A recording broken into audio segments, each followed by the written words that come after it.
Welcome to Cultivated Live for Thursday, May 16th. My name is Jay Rosenthal. I'm the co-founder of Cultivated Media and the host of this program, Cultivated Live. Since we launched Cultivated back in November, our goal has been to be cannabis industry first, providing you with the most important, insightful, useful, and timely information. And we do that in a couple of different ways. One, we do it through our daily newsletter at Cultivated Daily. We do that through this daily live stream, Cultivated Live. And you can find everything we do at cultivated.news. It's right here on my hat and my shirt. We'd also love if you followed us on LinkedIn and subscribe to us on YouTube, because we have a lot of great things going on both of those platforms. So go there and do that. In a moment, I'm going to bring up Jon Levine, the CEO of Massachusetts-based MariMed. And I say Massachusetts because I'm a Massachusetts boy, and this is also very exciting for me. So we'll get to Jon in just a moment. But here is what is driving the cannabis news today. Earlier this month, New York City Mayor Eric Adams launched something called Operation Padlock to Protect, an initiative to shutter storefronts selling illicit cannabis.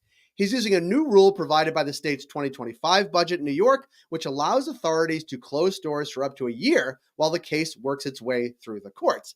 He's now touting the first batch of results he posted on X/Twitter. He said that the operation has sealed 75 storefronts and issued over 3,800 violations. Here's what he said.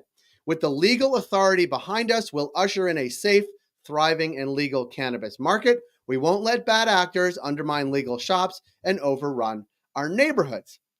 That's great, but also there's a long way to go. There's an estimated 2,900 storefronts selling illegal cannabis in New York City alone, so we will keep our eyes on those New York City padlocks. And if you want more insight to what's happening in New York and New York City, yesterday we had on a former New York Office of Cannabis Management insider, Aaron Gittleman. He's the former Deputy Communications Director. You can watch that program on our YouTube channel because it has lots of good stuff. You can also find a link to it on cultivated.news. And because we're talking Massachusetts and other states, the Massachusetts-based the Massachusetts Cannabis Control Commission is hiring a new executive director. Applications will be accepted through June 15th. So if this sounds like you want something to sign up for that will be in the spotlight in cannabis, go to their website. You can find that application there. It is now my pleasure. Give me 1 second to do some fancy production stuff. My pleasure to bring on Jon Levine. He is the CEO of MariMed. Jon, thanks for being here. Jay, it's exciting to be here today. Thank you so much. I'm excited to talk to someone from Massachusetts, which is always great, but also not everybody does interviews with all their products directly behind their head. That's something. Well, I like to promote our company, but I also think it makes my office look really well at home. It looks very cool. It looks like you could also be working the cash at a very cool dispensary if you were so inclined. So you could double both of those things. And you're also wearing a shirt, which I talked about before you came on. That's actually a Betty's Eddies shirt. Is that right? Yeah, the Betty's Eddies Chewable Taffy is a great product, and we just came out with a shirt for the summertime, and I got my shirt yesterday and felt it was a good time to wear it today. It's a great time to wear it today, and I told you this, and I have some siblings watching. Our gift to each other when we get to Massachusetts is Betty's Eddies. We leave it for each other, and usually my parents' house. Don't tell them, but we leave it in a hidden location at my parents' house so we can actually have some Betty's Eddies as we go about our visits. So that's our go-to, which I wanted to share, and the shirt is sort of apropos, and so are the Betty's Eddies above your head. I want to talk, obviously, MariMed. I want to talk about rescheduling. I want to talk about the state of the cannabis industry in the States where you're operating and beyond. But before we do that, you had earnings released this week from Q1. Talk about sort of the highlights for MariMed and then Q1 this year. Yeah, our first quarter was right on where we had projected, and I'm very excited that we actually did better with our wholesale business than we thought. We exceeded our expectations in Illinois, Massachusetts, and Maryland, which means that the market, though weak, has actually seen some people really going after our high-quality brands. And being able to get into Illinois, a market that we've been out of for the last 3-4 years, it's exciting to get Betty's Eddies, our taffy, back in there, because it was the number one seller back when we were partners with GTI, but it's exciting to have it under our own brand and our back in that market. It's a great market to be in. Our retail revenues, though they were down slightly in Illinois, we were up everywhere else. And we're very excited as the markets are continuing to level out and come back a little bit. The economic factors have hurt retail revenues because people don't have that extra money to spend. But we are seeing that the loyalty of the customers coming in because of our customer service and programs that we offer. It's been a tough time, but an exciting time to see this happening. Yeah, I want to actually dive into that because even though a dip in sort of overall economic spending, but the markets are really competitive, and there is a differentiator that sort of retail shops make a big difference. How do you instill that from a CEO level all the way down to sort of a retail level that is core to the business, because it all factors into your Q1 earnings? But talk a little bit about that, because that is both a bottom up, right, what's happening at store level, but I imagine also top down. Yeah, I mean, we've got a very strong team that I've put around myself to make sure that I don't have to do everything because I can rely on these other people. But the one thing that our retail group has done, it really goes down to the employees at the entry level that are the face of the shops that we have. You have to have that customer service. I mean, as far back as when I grew up working in my parents' grocery store, learning from my grandmother that the customer's always right, even if they're not. It's that smile you have to have on your face. I got to pay credit to all of our employees at our retail stores that make it so welcoming, and they know the customers so well. I mean, I spent a week in Illinois going from store to store, working alongside all of our employees. I worked in the vault, I worked at the counter, check-in, and hearing how they were able to speak to the customers and give them that personal feel of affection, of wanting to help them every day to get what they need and make sure that they were getting the products that were best for them. But even in these economic times where people are struggling to figure out whether do I buy a loaf of bread or do I get that extra bag of Betty's Eddies, we're trying to make sure that we have specials that make it affordable to get that extra product. Our average basket size may be down, but the number of people coming into the stores have leveled out and come up. Pricing compression, as you said, has been a big thing for the last 2 to 3 years, but I have seen some leveling out, and we're actually starting to see in some states that the prices are coming up. Illinois is one of those that are very high still. You will see some price adjustment, but I do think that they'll stay right around where they are because of the fact that there's a limited number of suppliers and the market still doesn't have the great amount of medicine to help everybody. Yeah. And when you think about the different markets that you're operating in, and I do have a map up on my own screen, I'm going to read through them: Missouri, Illinois, Ohio, Maryland, Delaware, Massachusetts, and Rhode Island. When you think about those states, like, do you think about them all? When you look at data sets, are you looking at them all together? Do you look at them by state? You look at them month over month? Like, how do you evaluate? Because it is the price of, is so different from Illinois to Massachusetts to Maryland. But are there are there factors you look across all of them, or is it very market specific as you sort of evaluate each market? Well, we try to look across the whole company in general, but we do have to look at each individual market separately. I'd like to just correct a couple things. Rhode Island is a licensing deal for product. Okay. We don't have anything but product in there. And then in Delaware, we manage that facility.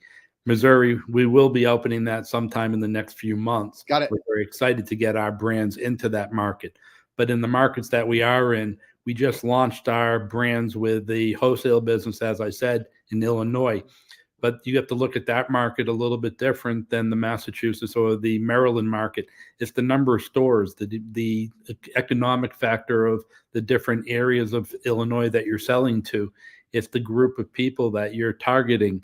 And the good thing about all of our brands are we're targeting the whole spectrum of the market.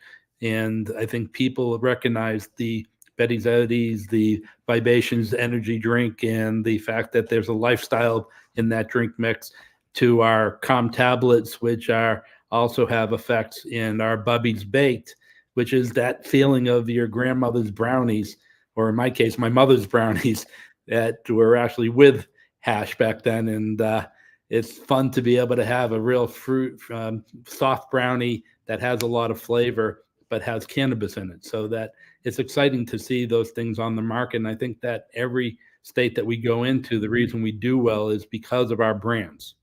Yeah, I have to be careful talking about Bubby's brownies in my house if we had them, because you got to choose the right Bubby's brownies for the kids to eat. I don't care as much, but the kids certainly, we want to watch for that. I want to shift a little bit to what's happening at the federal level, because certainly it's been a newsworthy couple of weeks coming out of DC with the announcement that cannabis will be rescheduled from Schedule 1 to Schedule 3.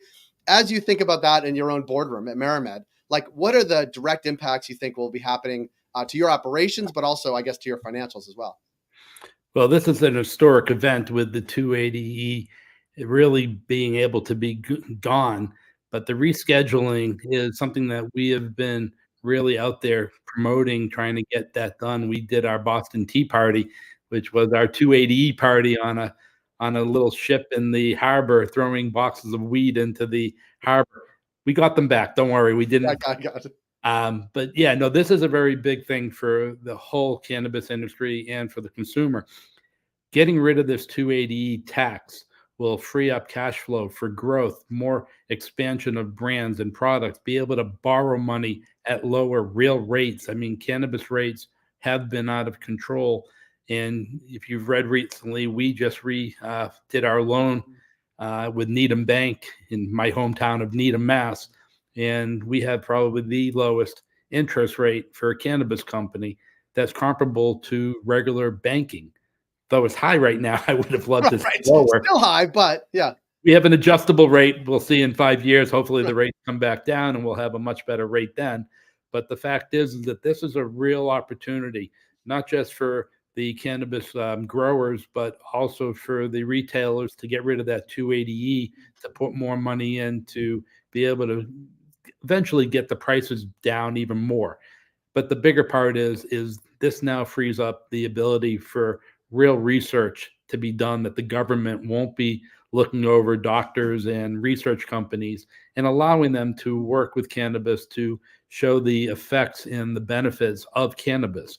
So this is a great opportunity for the whole industry and this country.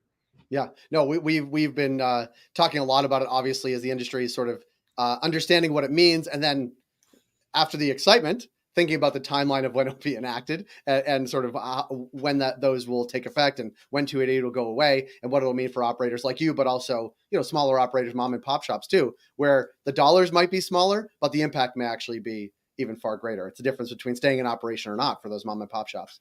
Yeah, those mom and pop shops, I mean, you're right on. These little people going into the retail operations, they have the biggest impact on the 280E going away. I mean, we're talking millions of dollars. If you go into this cannabis business, I've been doing this since 2008. When you start up, you're losing millions of dollars the first year or two. You have to prepare for that. Yeah. And if you weren't prepared for it, you don't have the cash flow to survive. Getting rid of 280E means you don't have to pay taxes on income that's not there.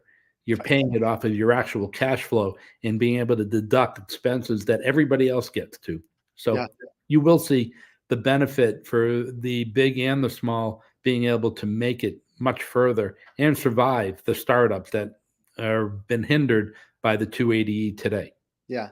Jon, I want to ask you, because you mentioned 2008, and I don't know this story. I've not watched or dug deep enough, but give us your sort of startup story with MariMed and what brought you into the industry in the first place. And then you can fast forward to today, but give us a little of that background. Yeah. My co-founder, Bob Fireman, and I, Bob brought me a package of a deal in Southern California, and actually in Aptos, California, of a grow house, and said, these guys want us to help finance this grow house. So I flew out to California on the first flight in the morning, spent the whole day there learning about flower and how to grow it in California. We decided nice. we decided we would put some money into that operation after reviewing the financials. And within 6 months, 7 months, we had an opportunity. A gentleman handed us the keys to his dispensary because he needed to get out of the business. And all of a sudden, we have a grow house and dispensary. And we got asked to help with a deal in Rhode Island.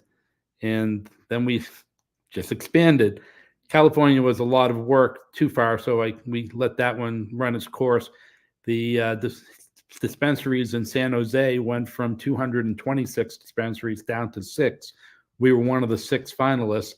and there was a squatter, so we had to give up that building, and we walked to California. California and concentrated on building a business where we were advising people of how to actually get money to build these facilities, write the applications, and that's how MariMed became MariMed. Mm-hmm. We started writing applications. We won the first application in the state of Delaware, built the building out that we bought, brought our friends in from California and Rhode Island. That was our other one that we helped build out. And we trained people how to run a cannabis facility from seed to sale in very limited, tough states with medical programs. And then we were writing applications and started winning in other states, buying the real estate, building them out, and training the people, running the back office. 2018, everybody says, why can't we report the top line revenue? So we started rolling all these entities into MariMed Inc. And that's the reason we can now go from $6 million in revenue in 2014 to 150 plus million today. Yeah. And thinking about that sort of journey, because 2008 is in cannabis years is a long time ago.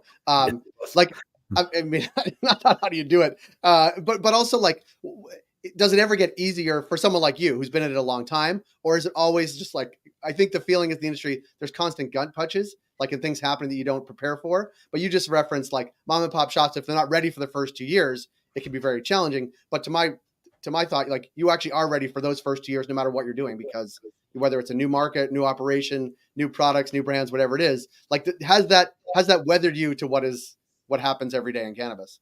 It helped that I was in this for the long run from 2008. It taught me to be able to create the plans to raise money to get these operations up and running.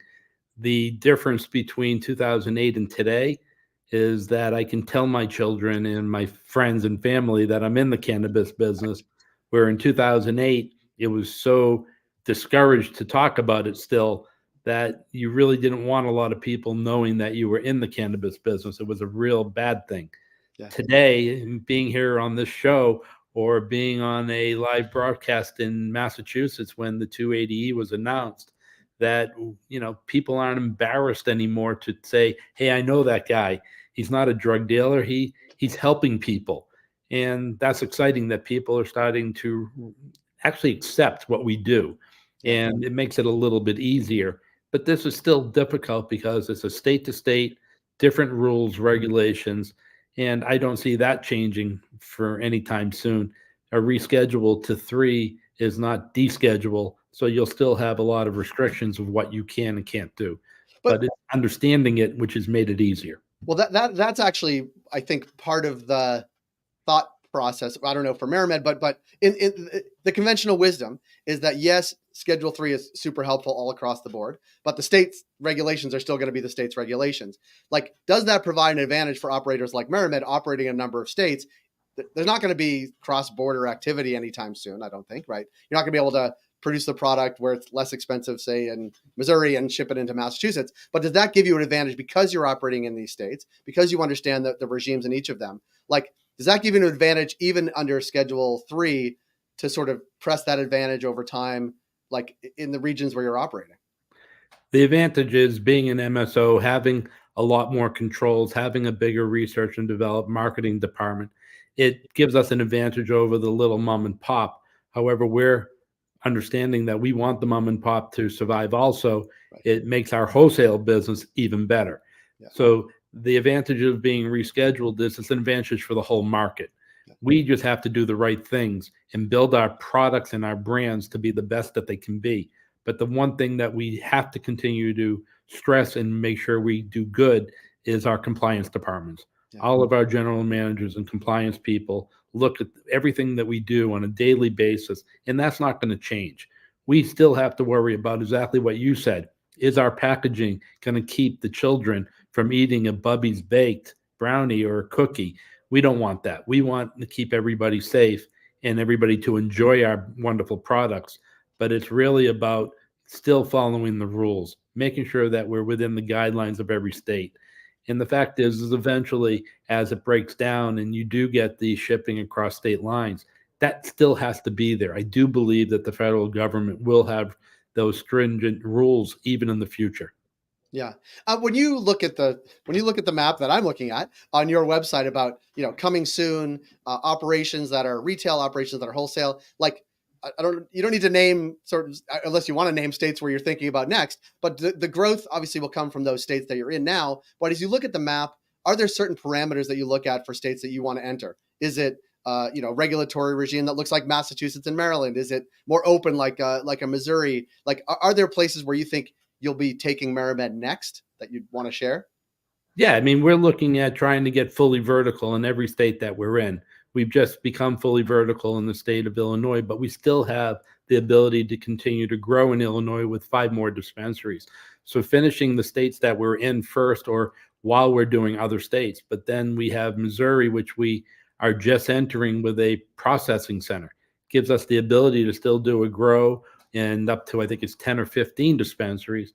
And in Ohio, with the adult use about to start there, we're looking at the positives of getting another dispensary, but we still want a processing center. We want to grow, and we want to have more dispensaries up to their maximum. And that will just give us that full vertical. But you ask about other states. So let's go to the other states. You were talking about New York on your opening comments. We're excited. We put an application in for a processing and grow. We hope to hear something soon. I think that there's not enough growers and processors in the state of New York. So we look at that as a great opportunity in a very large state to get the Betties and Bubbies and Vibations all into that market and make people understand these names are real names. And we're also applied in Virginia, Texas. We're going to apply in Kentucky. And we look at other states as limited license states to understand what the opportunities are. We don't want to go into so quickly a crowded market like Michigan, but we are always looking at opportunities there. It's just we got to use the ability to grow that's best for our shareholders.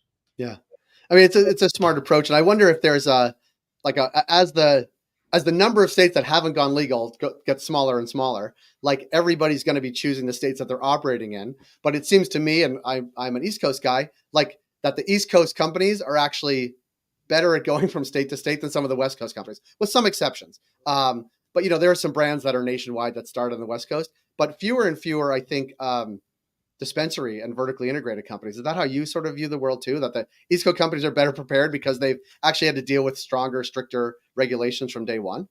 I do think the Chicago area, Illinois area has a lot of MSOs. Massachusetts has a few.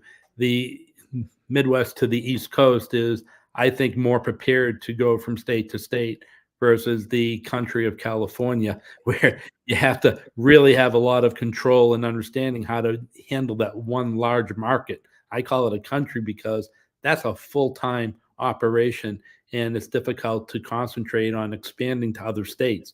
So you've noticed we're not there yet. We may partner with somebody, but it really is about getting into as many states, getting people to understand our products. Our brands are very well known, and they're getting more and more known. Betty's Eddies, as you said, you guys love it. You're a Northeastern person, so we've had saltwater taffy our whole lives. So it's just an extension of that. But when people in the Midwest or West get hold of these Betty's Eddies, they're amazed. It's like they've never had saltwater taffy that we grew up on, and it's part of the excitement of bringing something different to the market.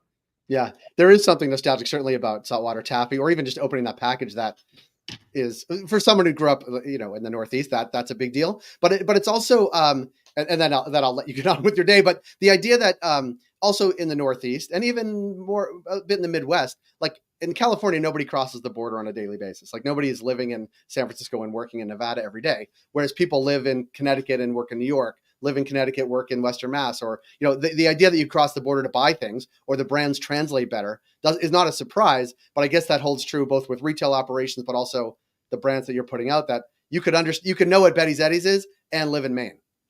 Absolutely. I mean, we're lucky we just have a licensing partner up in Maine, but in New England, there's people that do drive across state lines to get their medicines or their adult use products. And the fact is look at Illinois and Ohio, and the fact that people in Ohio, a lot of them are driving up to Michigan. And we want to stop that by making it available to them through adult use, which will hopefully have people stay.